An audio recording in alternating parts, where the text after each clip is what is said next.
옛날 옛적 프랑스의 평화로운 마을 외곽에 자리 잡은 작은 포도밭에서 이야기는 시작됩니다. 이 포도밭은 매년 가장 특별한 포도를 생산하며 그 포도로 만든 와인은 천하일미로 유명했습니다. 하지만 그와 동시에 이 포도밭에는 신비로운 힘이 깃들어 있다는 전설이 전해지고 있었습니다. 주인공 루이는 마을에서 가장 모험심이 강한 소년이었습니다.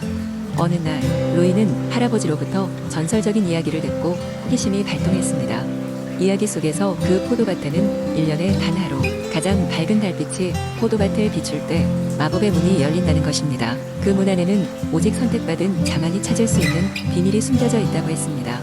달이 가장 밝게 빛나던 어느 밤 루이는 모험을 결심하고 포도밭으로 향했습니다. 포도밭에 도착한 그는 할아버지가 이야기하던 대로 천천히 걷기 시작했고 벨벳 같은 달빛이 그를 따르고 있음을 느꼈습니다. 어느새 그의 앞에는 커다란 돌문이 나타났습니다. 문은 빛을 받아 희미하게 반짝이고 있었습니다. 루이가 조심스럽게 문을 밀자 소리 없이 문이 열리며 눈부신 빛이 그를 감쌌습니다. 그 안에는 눈부시게 아름다운 정원이 펼쳐져 있었습니다. 바람에 살랑거리는 포도, 덩굴과 하늘까지 닿을 것 같은 나무들 그리고 그 중심에 황금으로 빛나는 포도 한 송이가 매달려 있었습니다. 루이는 자연스레 포도에 손을 뻗었고 그 순간 얼어붙을 수밖에 없었습니다. 주변의 모든 것이 멈춘 듯 보였고 시간이 정지된 것만 같았습니다. 이윽고 황금 포도가 말을 걸어왔습니다. 오랜 기다림 끝에 드디어 너를 만났구나. 선택받은 아이야. 이 포도를 맛보면 내가 진정 원하는 것을 손에 넣게 될 것이다. 하지만 그의 합당한 대가를 치러야 한다. 루이는 잠시 망설였지만 포도의 유혹은 거부할 수 없는 것이었습니다. 그는 천천히 포도를 맛보았고 그 순간 환상적인 장면들이 그의 눈앞에 펼쳐지기 시작했습니다. 그가 진정으로 원하는 것은 마을 사람들과 가족 모두와 함께하는 행복한 삶이었습니다. 그리고 그 소망은 마법처럼 현실로 바뀌었습니다. 포도밭과 마을에는 전보다 더 풍성한 수확과 화목이 찾아왔고 루이는 그 중심에서 늘 감사함을 잊지 않았습니다. 그 후로도 루이는 마을에서 가장 지혜롭고 친절한 사람으로 성장하며 마법의 포도밭 전설은 세대를 거쳐 전해졌고 언제나 사람들에게 희망과 용기를 주는 이야기가 되었습니다. 두 번째 이야기. 옛날 옛적 프랑스의 깊은 숲속에는 인간의 눈에 잘 띄지 않는 작은 마을이 있었다. 그 마을의 이름은 세르페트리느로 나무와 꽃과 동물들이 함께 어우러져 평화로운 조화를 이루고 있었다. 이 마을의 주민들은 인간들에게서 멀리 떨어져 각자의 방식으로 자연과 함께 살아가는 특별한 재주를 가진 존재들이었다. 마을의 주민 중 주인공은 귀여운 어린 소녀인 루시였다. 루시는 호기심이 많고 사랑스러운 마음씨를 가진 소녀로 마을의 나무와 꽃 그리고 동물 친구들과도 잘 어울렸다. 그녀는 아침마다 숲속을 산책하며 안개가 내려앉은 신비로운 자연 경관을 즐겼다. 어느 날 아침, 루시는 숲속 깊숙한 곳에서 환상적인 음악 소리가 들려오는 것을 느꼈다.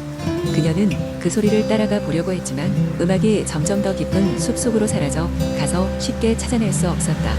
하지만 호기심을 멈출 수 없던 루시는 그날 이후로 매일 음악 소리를 찾아 숲을 탐험하기 시작했다. 그러던 어느 날 루시는 우연히 숲속의 신비로운 생물인 엘프를 만나게 되었다. 엘프는 인간과 비슷한 모습이지만 더 작은 체구에 뾰족한 귀를 가지고 있었다. 엘프는 루시가 마을을 보호하려는 마음과 결단력을 보고 그녀에게 도움을 줄 것을 약속했다. 루시는 매일 엘프와 함께 숲속을 더 깊이 탐험하며 마을의 새로운 비밀들을 발견하게 되었다. 그리고 그 과정에서 거대한 나무로 이루어진 고대의 도서관, 대자연의 힘을 가진 마법의 샘, 그리고 수백 가지의 색깔로 빛나는 꽃밭을 발견하였다. 이런 특별한 장소들은 모두 숲속의 비밀 마을이 가진 아름다움을 보여주고 있었다. 어느 날 루시는 엘프와 함께 숲속 깊은 곳에 있는 오랜 성당을 발견했다. 그곳에서 작은 마을 주민들이 함께 모여 음악을 연주하고 있음을 알게 되었다. 그 음악은 루시가 그토록 찾아 헤맸던 그 환상적인 음악이었다. 마을 사람들은 아름다운 조화를 이루며 자연과 함께 음악을 만들어내었고 루시는 그 소리에 감동하였다. 루시는 매일 음악 연주에 참여하며 자신도 마을의 일원이 되어갔다. 그녀는 인간 사회와 동떨어진 이곳에서 자신만의 행복을 찾았고 마을 주민들과 함께하는 시간을 소중히 여겼다. 시간이 흐르면서 루시는 어른이 되었고 세르페트리느는 여전히 평화롭고 신비로운 장소로 남아있었다. 이렇게 프랑스의 숲속에서는 자연과 조화롭게 살아가는 특별한 마을이 계속해서 전설로 전해지고 있었다. 이 이야기는 인간과 자연이 어떻게 상생할 수 있는지를 보여주며 서로 다른 존재가 함께 어우러져 만들어내는 아름다움을 이야기하고 있다. 세 번째, 이야기. 옛날 옛적 따뜻한 빛으로 가득한 로미에르 마을이 있었다. 이 마을은 아름다운 프랑스의 어느 골짜기에 자리 잡고 있었으며 그곳에는 마을 사람들의 소중한 보물인 커다란 등불이 서 있었다. 이 등불은 단순히 마을을 밝히는 역할만 하는 것이 아니라 마법의 힘을 지니고 있어 마을 사람들에게 행복과 평화를 가져다 주었다. 루미에르 마을 사람들은 매년 가을이 되면 등불 축제를 열어 마을의 안녕과 풍요를 기원했다. 이 축제는 먼 곳에서도 사람들을 끌어모았고 흥겨운 음악과 향기로운 음식이 가득 찼다. 사람들은 등불 주위를 돌며 소원을 빌고 등불의 빛이 새롭게 피어오르는 순간을 기다렸다. 하지만 어느 해인가 마을에 잿빛 구름이 들이오기 시작했다. 이상하게도 등불의 빛이 약해지기 시작했고 마을 사람들은 점차 불안해졌다. 등불이 꺼져버리는 것은 상상조차 할 수 없는 일이었기에 그들은 어딘가에 문제가 있다 믿었다. 마을 최고령자인 에밀 할아버지는 등불의 비밀을 알고 있는 유일한 사람이었다. 등불은 신비로운 숲 깊은 곳에 핀 황금빛 꽃에서 추출한 오일로만 그 빛을 되찾을 수 있었다. 에밀 할아버지는 용감한 젊은이인 루카를 불러 그에게 도움을 청하기로 했다. 루카는 두려움 없이 마법의 숲으로 떠났다. 숲은 생각보다 깊고 어두웠지만 루카는 낙담하지 않고 계속해서 나아갔다. 그는 숲속을 헤매며 여러 야생 동물과 친구가 되기도 하고 숲의 마법에 놀라기도 하며 시간을 보냈다. 마침내 루카는 오랜 전설 속에만 존재하는 것으로 알려진 황금빛 꽃을 발견했다. 꽃은 찬란한 빛을 발하며 자기 앞에 서 있는 루카를 반겼다. 그는 꽃의 씨앗을 조심스럽게 모아 마을로 돌아갔다. 루카가 돌아온 날은 마침 등불 축제 전날이었다. 마을 사람들은 루카의 안전한 귀환을 기뻐하며 그가 가져온 씨앗으로 등불을 다시 제작해 축제 날의 절정에 빛을 피우기로 했다. 다음 날 밤이 되자 온 마을 사람들이 모여들고 등불 주위를 돌기 시작했다. 루카는 전설의 씨앗을 등불에 조심스럽게 넣었다. 순간 등불은 찬란한 황금빛을 발하며 온 마을을 환하게 밝혔다. 사람들은 환호하고 서로를 껴안으며 기쁨을 나누었다. 등불의 빛은 모든 어둠을 몰아내고 마을에 새로운 희망과 평화를 가져다 주었다. 그날 이후로 루미에르 마을은 이전보다 더 번영하고 행복하게 되었다. 젊은이 루카는 용기 있는 행동으로 인해 많은 이들의 존경을 받았고 에밀 할아버지의 지혜는 계속해서 마을 사람들을 이끌었다.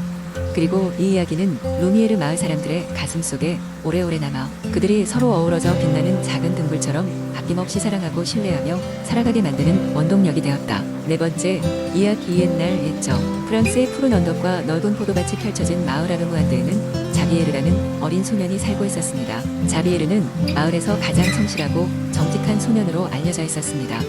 그의 부모님은 마을에서 오래된 작은 포도밭을 가꾸고 있었으며 그들의 특별한 포도주로 유명한 집안이었습니다. 하지만 어느 날 이상한 일이 발생했습니다. 자비에르의 부모님은 포도밭 근처에서 발견된 오래된 지도를 바라보고는 놀라며 이야기했습니다. 이 지도는 황금 포도나무의 위치를 알려주는 것 같단다. 자비에르는 지도에서 표시된 위치로 가기로 결심했습니다. 지도는 그를 마을에서 멀리 떨어진 숲속의 어두운 길로 인도했습니다. 숲을 걷는 동안 자비에르는 다양한 도전에 직면했습니다. 먼저 길을 막고 있던 다양한 동물들과의 대화를 통해 길을 내어주도록 설득했습니다. 그는 작은 새들에게 물었습니다. 이 길로 가는 것이 맞나요? 새들은 흥미롭게 바라보며 자비에르에게 이렇게 말했습니다. 정직하고 친절한 너라면 우리도 도와줄게. 이 방향이 맞아. 여러 날에 걸쳐 그는 기상천외한 문제들을 해결하며 나아갔습니다. 어떤 날은 육지를 건너야 했고 어떤 날은 깊은 강을 헤엄쳐야 했습니다. 결국 자비에르는 지도가 가리키는 위치에 다다르게 되었습니다. 그곳에는 정말로 전설적인 황금 포도나무가 서 있었습니다. 포도나무는 진짜 황금으로 이루어져 있었고 번쩍이는 잎사귀와 탐스러운 포도송이는 모두 빛나고 있었습니다. 자비에르는 그 아름다움의 넋을 잃고서 나무의 열매를 따기 시작했습니다. 하지만 갑자기 굉음이 들리며 나무 앞에 아주 오래된 신비로운 요정이 나타났습니다. 요정은 충고했습니다. 이 포도는 특별한 것이야. 너의 진정한 꿈과 욕망을 이루어줄 수 있지만 그 대가로 내가 이곳을 어떻게 떠날지 머리를 써야 할 거야. 자비에르는 당황했지만 곧이어 떠오르는 아이디어들로 요정을 설득했습니다. 만약 제가 이 황금 포도를 모든 사람들과 나누고 우리 마을 사람들을 더 행복하게 할 수 있다면 그 힘을 빌릴 수 있을까요? 요정은 환하게 웃으며 고개를 끄덕였습니다. 내 마음이 정말로 순수하구나. 그럼 그렇게 하도록 하렴. 이후 자비에르는 포도밭 근처 마을로 돌아와 황금 포도의 놀라운 능력을 시전했습니다. 마을은 번영하게 되었고 그 향기롭고 특별한 포도주는 전 세계로 퍼져나갔습니다. 자비에르는 마을 사람들의 존경과 사랑을 받으며 그들의 영웅이 되었습니다. 그가 성인이 된 후에도 그는 자신의 선량한 마음을 잃지 않고 마을의 모든 사람들과 포도의 기적을 나누었습니다. 이 이야기의 교훈은 진정한 분은 나누는 데 있으며 나눌 때 더욱 큰 기쁨을 얻을 수 있다는 것입니다. 자비에르와 황금 포도나무는 오늘날까지도 다름이 안 듯 마을 사람들이 사랑하는 전설적인 동화로서 주변의 이웃과 함께 나누는 삶의 중요성을 강조하는 이야기로 자리 잡고 있습니다.